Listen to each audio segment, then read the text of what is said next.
خير أمة أخرجت للناس تأمرون بالمعروف وتنهون عن المنكر. اگر تم دعوت پر مجتمع ہو اور دعوت پر قائم ہو تو اللہ تمہاری مدد کرنے والے ہیں. ان تنصروا اللہ ینصرکم ویثبت اقدامکم. اللہ تعالیٰ تمہاری مدد کریں گے تو تم دین کی مدد کرو گے. اس زمانے میں لوگ دین کی مدد اس کو سمجھتے ہیں کہ بیواؤں کو خرچہ دے دو، یتیموں کو کی پرورش کر دو، بیماروں کے لیے دوا دارو کر دو، کہیں یتیم خانے تعمیر کرا دو، کہیں کنواں کھدوا دو. اللہ نے پیسہ دیا ہے کہیں مسجد بنا دو، اللہ نے کہیں پیسہ دیا ہے کہیں مسجد بنا دو، کہیں یتیم خانہ تعمیر کرا دو، کہیں فری کا اسپتال بنوا دو. اس زمانے میں مسلمان کی ضرورت پر مال خرچ کرنے کو دین کی نصرت سمجھ رہا ہے. اس زمانے میں مسلمان کی ضرورت پر مال خرچ کرنے کو دین کی نصرت سمجھ رہا ہے. حالانکہ مسلمان کی ضرورت پر مال خرچ کرنے کے لیے غیر مسلم بھی کام کر لیتے ہیں. بے شمار غیر مسلم ہیں مالدار جو مسلمانوں پر باقاعدہ مال خرچ کرتے ہیں. یوں نہیں کہتے کہ ہم مسلمان پر خرچ نہیں کریں گے. بے شمار غیر مسلم دنیا میں ہیں جو مسلمانوں پر مال خرچ کرتے ہیں. تو اگر مسلمان پر مال خرچ کرنا ہی دین کی نصرت ہے تو کیا غیر مسلم بھی دین کی نصرت کرے گا؟ کہ نہیں، غیر مسلم دین کی نصرت نہیں کرے گا. غیر مسلم مسلمان کی مدد کر سکتا ہے، غیر مسلم مسلمان کی مدد کر سکتا ہے، لیکن غیر مسلم اسلام کی مدد نہیں کرے گا. اس سے معلوم ہو گیا کہ مسلمان کی مدد الگ ہے، اسلام کی مدد الگ ہے. مسلمان کی مدد الگ چیز ہے، اسلام کی مدد الگ چیز ہے. مسلمان کی مدد الگ چیز ہے، اسلام کی مدد الگ چیز ہے.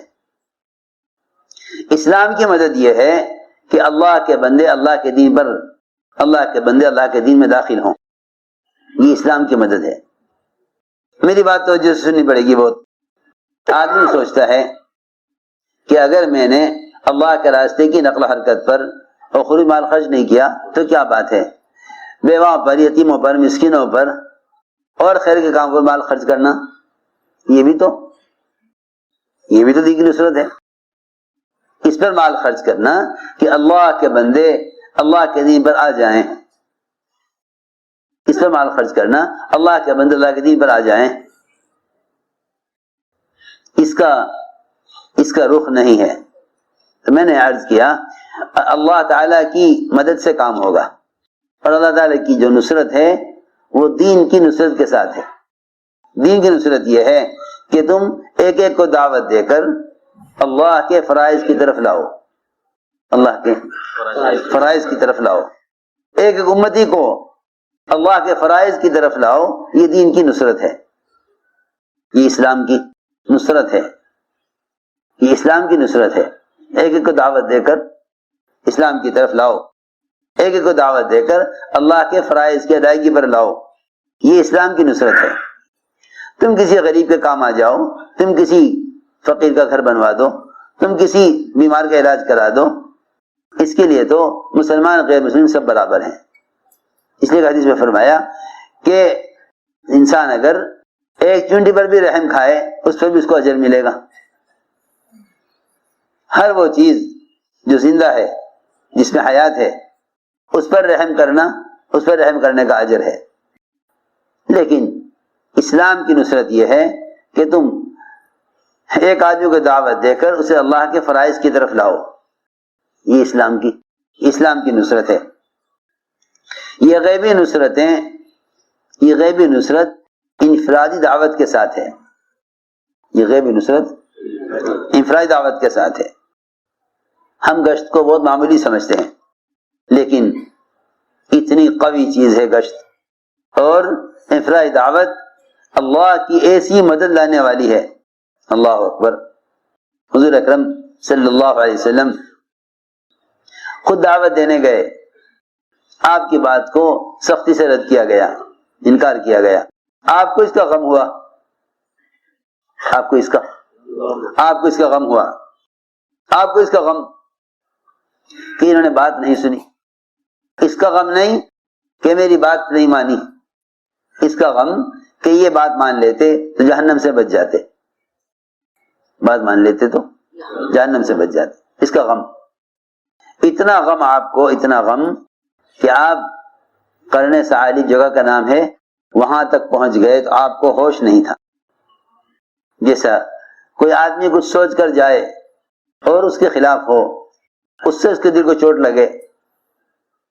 میرے دوستو عزیزوں، اللہ مجھے معاف فرمائے، عام مسلمان تو کیا، اگر کام کرنے والوں کو بھی معلوم ہو جائے کہ فلاں علاقے میں اعتداد آ گیا تو ان کی نیند، ان کا کھانا، ان کی اپنی خواہشات، ان کا اپنے بیوی بچوں کے ساتھ ہنسنا کھیلنا متاثر نہیں ہوگا، متاثر نہیں ہوگا۔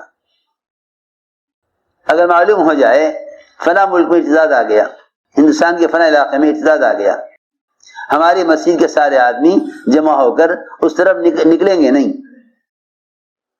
اس طرف نکلیں گے نہیں، اس لیے کہ دین کے نقصان کا غم، دین کے نقصان کا غم دلوں سے ختم ہو گیا۔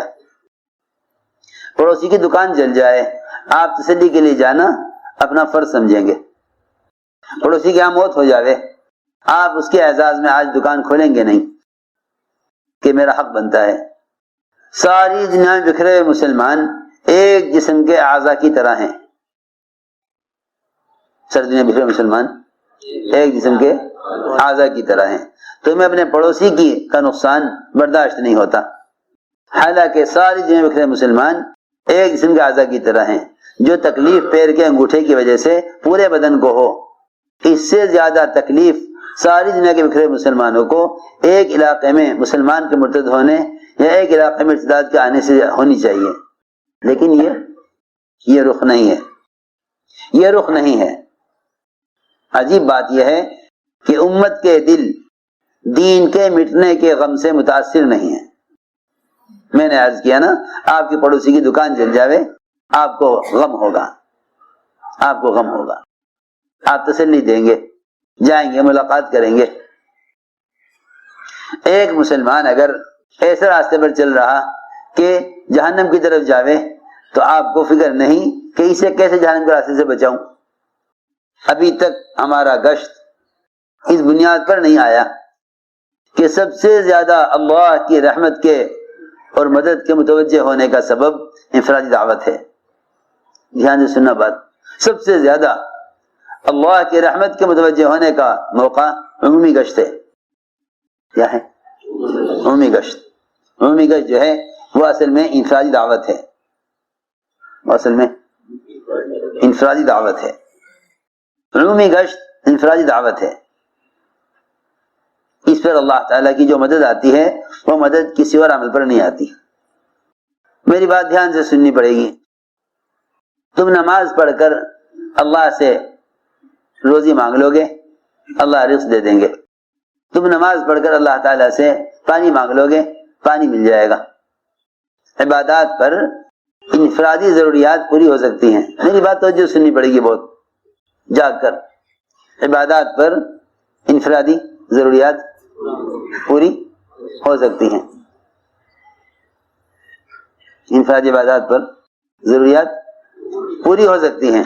اگر یہ چاہتے ہو اللہ تعالی کی نصرت، غیبی مدد نازل ہو، اس کے لیے شرط دعوت اللہ ہے، اس لیے کہ عبادات سے کرامتیں ظاہر ہو سکتی ہیں، نصرت نازل نہیں ہو سکتی۔ اگر آپ کی نماز پر اللہ کی طرف سے کھانا اتر آوے، پانی نہ ہو، زمین سے پانی ابل آوے، تو یہ کوئی بڑی بات نہیں ہے، یہ کوئی بڑی بات نہیں ہے۔ ہم تو سمجھتے ہیں کہ میری عبادت سے ضرورت پوری ہو جاوے۔ انبیاء علیہ السلام نے ضرورت کو قربان کر کے دعوت کو زندہ کیا، ضرورت کو قربان کر کے دعوت کو زندہ کیا۔ انبیاء علیہ السلام نے فاقوں کے ساتھ کام کیا۔ ہم سمجھے کہ عبادت کر لو تاکہ ضرورت پوری ہو جاوے، چنانچہ میں عرض کر رہا تھا کہ سب سے زیادہ اللہ تعالیٰ کی غیبی مدد کے نازل ہونے کا سبب وہ انفرادی دعوت دینا ہے. آپ کو جو غم ہوا تو قرن ثانی پہنچنے تک آپ کو ہوش نہیں تھا. وہاں اچانک آپ نے ایک آواز سنی. آپ اس آواز کی وجہ سے چوکنا ہوئے, ہوش میں آئے. حضرت جبرائیل حاضر ہوئے. یہ ان کے اترنے کا دھماکہ تھا, آواز تھی. تو توجہ ہے, فرمایا کیا ہے کہ جبرائیل اللہ تعالیٰ نے مجھے بھیجا ہے, میرے ساتھ پہاڑوں کا فرشتہ ہے, میرے ساتھ پہاڑوں کا فرشتہ ہے جس کے ذمے نثار ہے, پہاڑوں کا نظام جس کے ہاتھ میں ہے. اور اللہ نے آپ کی بات بھی سن لی, آپ کی قوم کا جواب بھی سن لیا. ہمیں اس لیے بھیجا ہے تاکہ یہ دو پہاڑ ہیں, جبل احمر, جبل ابو قبیس, ان دونوں پہاڑوں کو آپس میں ملا کر جتنے بھی اس کے درمیان میں کفار و مشرکین ہیں, بات نہ سننے والے اور ایمان نہ لانے والے, ان سب کو کچل کر ختم کر دیا جائے. اللہ نے مجھے اس لیے بھیجا ہے, ان سب کو کچل کر ختم کر دیا. اتنی بڑی مدد, اتنی بڑی مدد کہ جو آپ کے کام میں رکاوٹ بن رہے ہیں ہم ان کو کچل کر ختم کر دیں. آپ نہیں, میں یہ نہیں چاہتا, میں یہ نہیں چاہتا. فرشتے نے کہا اللہ تعالیٰ کی طرف سے طے ہو چکا ہے, یہ ایمان نہیں لائیں گے, یہ ایمان نہیں لائیں گے, مقدر ہو چکا. آپ نے فرمایا اگر یہ بات طے ہو چکی ہے کہ ایمان نہیں لائیں گے, تب بھی میں نہیں چاہتا کہ ان کو ہلاک کیا جائے. ان کی طرف سے آنے والی اذیتیں برداشت کروں گا, اور ان کا میرے کام میں رکاوٹ بننا برداشت کروں گا, کیونکہ اگر ان کو ہلاک کر دیا گیا تو ان کی پیٹھ میں جو ان کی اولادیں چھپی ہوئی ہیں جو ابھی دنیا میں آئی نہیں, وہ بھی ہلاک ہو جائیں گی. میں تو ان کی پشتوں سے ان کی اولادوں کے آنے کا انتظار کروں گا, پھر ان کو دعوت دوں گا, پھر وہ اسلام میں داخل ہوں. یہ ہوتی ہے نبی کی سوچ. ایک تو دعوت میں نبی کی وسعت قلبی کو دیکھو کہ آپ صلی اللہ علیہ وسلم کسی انسان کا درجہ اس سے کم سمجھتے نہیں تھے کہ آپ اس کو دعوت دیں, آپ اس کو دعوت دیں. کسی انسان کا درجہ اس سے کم نہیں سمجھتے تھے کہ آپ اس کو دعوت دیں. دوسری بات یہ ہے کہ اللہ کی طرف سے اتنی بڑی مدد, اللہ کی طرف سے اتنی بڑی مدد. تو میں نے عرض کیا کہ انفرادی دعوت یہ اللہ تعالیٰ کی طرف سے بڑی مدد کا ذریعہ ہے, اللہ کی طرف سے بڑی مدد کا ذریعہ ہے. حضور اکرم صلی اللہ علیہ وسلم ایک سفر میں تھے, صحابہ آپ کے ساتھ تھے. ایک آدمی کو دیکھا, دیہاتی, گھر کی طرف چلا جا رہا تھا. فرمایا کہاں جا رہے ہو؟ اپنے گھر جا رہا ہوں, گھر والوں کے پاس. آپ نے فرمایا کہ اللہ کے ایک ہونے اور محمد صلی اللہ علیہ وسلم کے اللہ کا رسول ہونے کی گواہی دو گے؟ اس نے کہا کہ آپ کی رسالت پر اور اللہ کی وحدانیت پر گواہ کون ہے؟ گواہ کون ہے؟ میں اکیلے کی بات کیسے مان لوں؟ کوئی بھی گواہی دینے والا ہے آپ کے ساتھ؟ آپ یہ نہیں فرمایا میرے ساتھی گواہی دیں گے, صاحب آپ کے ساتھ تھے. آپ نے فرمایا اس وادی کے کنارے پر جو درخت کھڑا ہوا ہے یہ درخت گواہی دے گا, یہ درخت گواہی دے گا. انفرادی دعوت پر مدد. دیکھو بھائی, وہ تو جتنا گشت کی لائن کا مجاہدہ کرو گے اتنا اللہ کی مدد کا مشاہدہ کرو گے. جتنا گشت کی لائن کا مجاہدہ کرو گے اتنا ہی مدد کا مشاہدہ کرو گے. جتنا گشت کی لائن کا مجاہدہ کرو گے اتنا اللہ کی مدد کا مشاہدہ کرو گے. جتنا گشت کی لائن کا مجاہدہ کرو گے اتنا اللہ کی مدد کا مشاہدہ کرو گے.